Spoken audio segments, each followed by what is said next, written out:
साथियों, सब लोग शांति से सुन लीजिए। आज राष्ट्रीय आदिवासी एकता परिषद के द्वारा सीतापुर जिला छत्तीसगढ़ राज्य में ये प्रबोधन महासम्मेलन का कार्यक्रम ऑर्गेनाइज किया गया।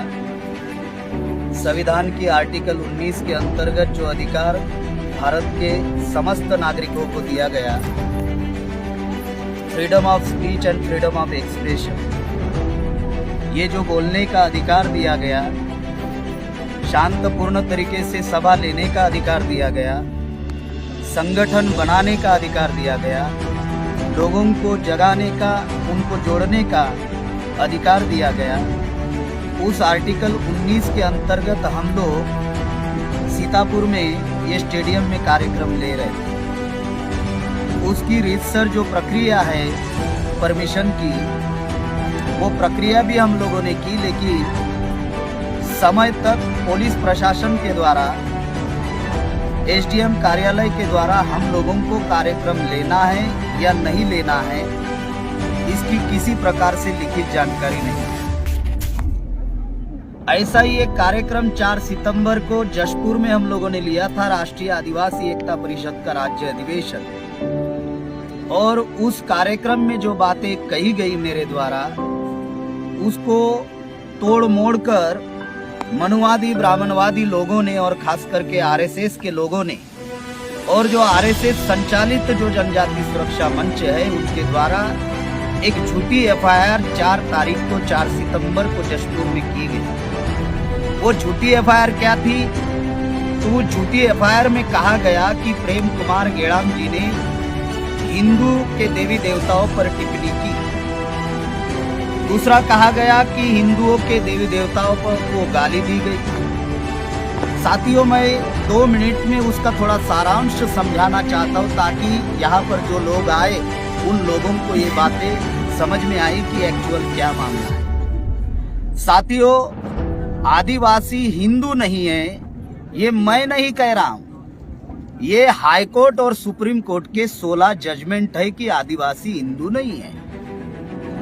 जब सुप्रीम कोर्ट और हाई कोर्ट के ये 16 जजमेंट है, तो मेरा सवाल ये खड़ा होता है, क्या आरएसएस सुप्रीम कोर्ट से बड़ी है? क्या मोहन भागवत सुप्रीम कोर्ट से बड़ा है? नहीं है। तो जब सुप्रीम कोर्ट और हाई कोर्ट कह रही है आदिवासी हिंदू नहीं, तो इस रेफरेंस में मैंने ये बात कही कि हिंदू धर्म ये ब्राह्मण धर्म है, और ब्राह्मण धर्म के बनाए हुए जो आर्टिफिशियल भगवान है, तो जब आदिवासी हिंदू ही नहीं है, तो ब्राह्मणों के बनाए गए आर्टिफिशियल भगवान हमारे भगवान नहीं है, क्योंकि आदिवासी नेचर को मानने वाला है, आदिवासी प्रकृति पूजक है। दूसरी बात मैंने उस कार्यक्रम में ये कही कि अगर भगवान को मानना ही है, तो हम हमारे भगवान को मानेंगे, क्रांतिवीर बिरसा मुंडा को, राघोजी भांगरे भागोजी नाइक को, राजा शंकर शाह को, रघुवर शाह को, रानी दुर्गावती मरावी को, तंट्या भील को, इनको हम हमारे महापुरुष मानते, इनको हम अपने भगवान मानेंगे। ये बातें मैंने उस कार्यक्रम में कही। जो गाली गलौज का मामला जो बताया जा रहा है, आप लोग भी जानकार लोगों, समझदार लोगों, गाली गलौज माइक पर दी नहीं जाती। गाली गलौज क्या होती है? तो हमारे बस्तियों में, झोपड़पट्टियों में, झुग्गी झोपड़ियों में जब झगड़ा होते है, तो गाली गलौज वहां पर दिखाई देती है। ऐसी गाली गलौज तो माइक पर दी नहीं जाती। तो ये बातें जो है हमने अपने समाज को बताई थी। इस बात को ध्यान में रखते हुए उन लोगों ने हमारे ऊपर झूठी एफआईआर उन्होंने दाखिल की। अब एफआईआर दाखिल की तो उसको ऑनलाइन अपडेट करना चाहिए, या प्रेम कुमार गेड़ाम जी को नोटिस देनी चाहिए। वो लोग मौखिक बातें कर रहे हैं, लेकिन किसी भी प्रकार की कोई नोटिस वो लोग हमको नहीं दे रहे हैं। तो इसलिए हम लोगों ने ये निर्णय लिया कि जब तक सरकार लिखित में हमें कोई नोटिस ना दे, तब तक हम लोग किसी भी प्रकार की आगे की कार्रवाई नहीं करेंगे। अब आज का जो कार्यक्रम है, ये शांतपूर्ण तरीके से ये कार्यक्रम संविधान के दायरे में रहकर हम लोग ये कार्यक्रम कर रहे हैं। अगर कोई अपराध है, अगर हमारे ऊपर कोई क्राइम है, अपराध है, तो सरकार का काम है कि वो कार्रवाई करे, कानूनन कार्रवाई करे। लेकिन मेरे बोलने के अधिकार पर, भारत के किसी भी नागरिक के बोलने के अधिकार पर सुप्रीम कोर्ट क्या भारत का राष्ट्रपति भी पाबंदी नहीं ला सकता। बहुत इम्पोर्टेंट। अगर अपराध हुआ है तो आप सजा दो। अपराध हुआ है, कोई क्राइम हुआ है और हमने कोई अपराध किया है, ऐसा प्रशासन को लग रहा है तो हमारे ऊपर कानूनन कार्रवाई करे। लेकिन ये जो बोलने का अधिकार है जो हमारे बाप ने दिया, डॉक्टर बाबा साहब भीमराव रामजी आम्बेडकर ने, ये कोई हेडगेवार ने नहीं दिया, ये कोई हेडगेवार ने नहीं दिया, ये कोई आरएसएस के लोगों ने नहीं दिया। जो आज आरएसएस के लोग हमारे आदिवासी एरिया में जाकर जो हमारे समाज को भड़का रहे हैं, अगर इन्होंने हमारे समाज को जगाने का काम किया होता, ये तथाकथित आजादी के 75 साल में अगर ये काम अगर मनुवादी ब्राह्मणवादी लोगों ने किया होता तो प्रेम कुमार गेड़ाम को सीतापुर में आने की जरूरत नहीं होती, तो हमारा समाज जाग गया होता। इन्होंने जगाने का काम नहीं किया, बल्कि समाज को भ्रमित करने का काम किया, समाज को कर्मकांड में फंसाने का काम किया, समाज को पाखंड में रखने का काम किया और हमारे समाज को सबसे ज्यादा शिक्षा से वंचित रखने का काम किया। शिक्षा से वंचित होने की वजह से हमारे समाज का ज्ञान का विकास नहीं हुआ, विज्ञान का विकास हमारे समाज में नहीं हुआ, किसी भी प्रकार का कोई डेवलपमेंट हमारे समाज में नहीं हुआ। दुनिया में बहुत सारे देश गुलाम थे, आजाद प्रगति पर है, और जब हम भारत को देखते हैं आज 75 साल हो गए, अभी भी हमारे समाज की किसी भी प्रकार की कोई प्रगति नहीं हुई। तो इसलिए हम लोग संविधान की आर्टिकल 19 के अंतर्गत हम लोग संगठन बनाकर समाज को जगाना चाहते हैं, अपने समाज को मुख्य धारा में लाना चाहते हैं, और इसको करने के लिए अगर कोई भी ताकत हमको रोकने का प्रयास करेगी तो हम लोग रुकने वाले नहीं हैं। आज का ये जो कार्यक्रम है, एसडीएम साहब के रिक्वेस्ट के अनुसार, उनके विनती के अनुसार ये कार्यक्रम हम लोग अभी यहीं पे समापन कर रहे हैं। लेकिन ये लड़ाई यहाँ पर रुकने वाली नहीं है। जिन लोगों की वजह से ये कार्यक्रम होने नहीं दिया, हम लोग पहले चरण में सीतापुर जिला में 25,000 लोग जेल भरो आंदोलन करेंगे। दूसरा छत्तीसगढ़ राज्य का राज्य स्तरीय जेल भरो आंदोलन होगा।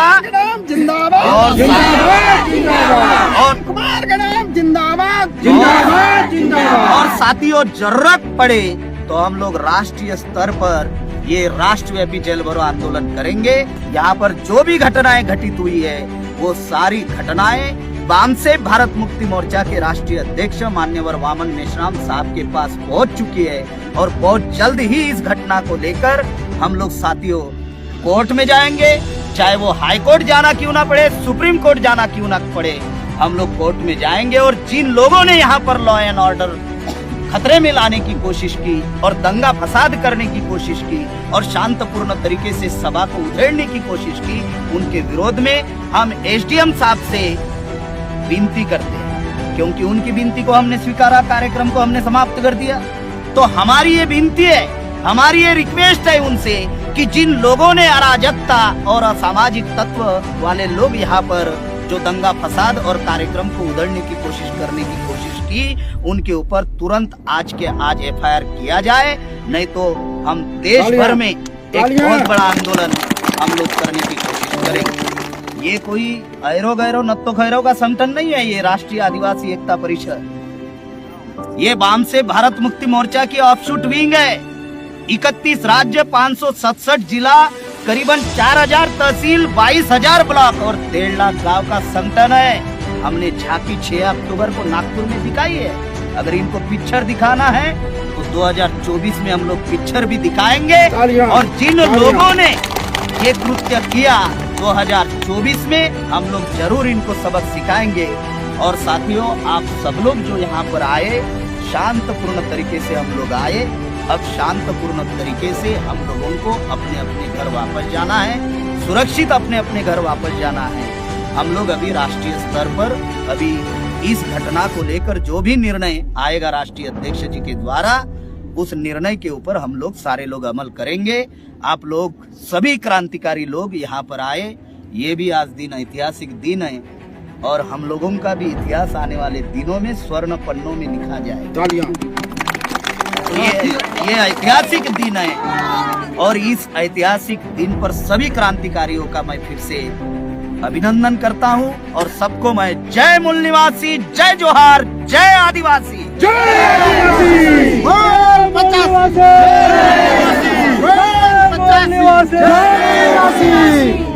साथियों,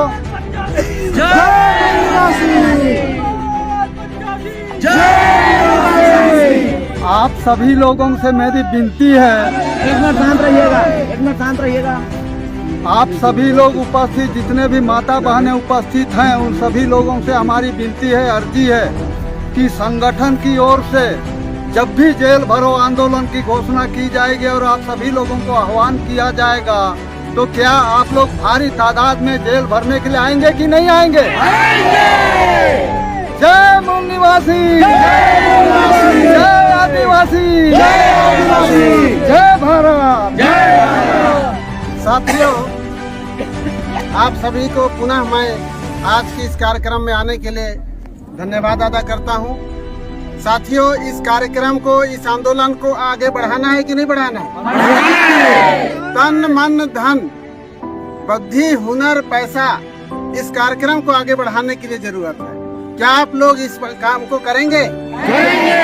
तो जो भी अपने आज के कार्यक्रम में आए हैं, हम एक चादर बिछाएंगे और आप लोग अपने पॉकेट से आज ही शुरुआत करेंगे कि इस आंदोलन को बढ़ाने के लिए निधि देंगे, 10-20 जो भी है। साथियों, किसान बचाओ देश बचाओ ईवीएम भंडाफोड़ राष्ट्रव्यापी परिवर्तन यात्रा चल रही है छत्तीसगढ़ में 10 नवंबर से और ये 3 दिसंबर तक कंटिन्यूअस चलेगा। और ये आप लोग अपने अपने जिले में तैयारी करो। ये कम से कम 10, 12, 15 गांव से होकर गुजरेगी। 4-5 गांव में ये गांव में मीटिंगें होगी और 11 और 21 की कमेटी अनिवार्य रूप से बनाया जाएगा। इसमें SC, ST, OBC, minority, NT, DNT, BJT सारे किसानों को शामिल करके एक बहुत बड़ा 28 फरवरी 2023 को जो होना है वही होगा।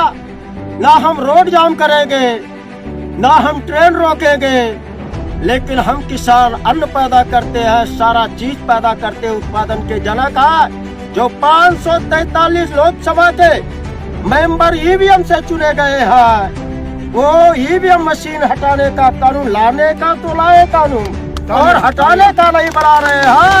अगर ये नहीं हटाते हैं 31 दिसंबर 2023 तक, तो उसका तो घोषणा साहू जी यहाँ हो गया है। कहा यवतमाल में मेश्राम साहब के गृह जनपद में। और 28 फरवरी को ये सांसदों का घर घेरवाएंगे, चला चबैना अपना, उनके घर की सफाई नहीं होने देंगे, उनके घर एक अन्न नहीं जाने देंगे जब तक ये स्टाम्प पेपर पर ईवीएम हटाने की घोषणा नहीं है, MSP की गारंटी का नहीं है, अनुसूची 5-6 शासन लागू करने का शपथनामा नहीं देते हैं। ये इत्यादि मुद्दे हैं। OBC की जाति आधारित, हम 60% किसान OBC, हम 60% देश के किसान OBC है। हिजड़ों की गिनती होती है, डॉल्फिन मछलियों की, शेरों की गिनती होती है, मगर इंसानों की गिनती आजाद भारत में नहीं करा रहे हैं। इसलिए 28 तारीख को, आने वाली 28 फरवरी को अनिश्चितकालीन सांसदों का घर घेरवाएंगे।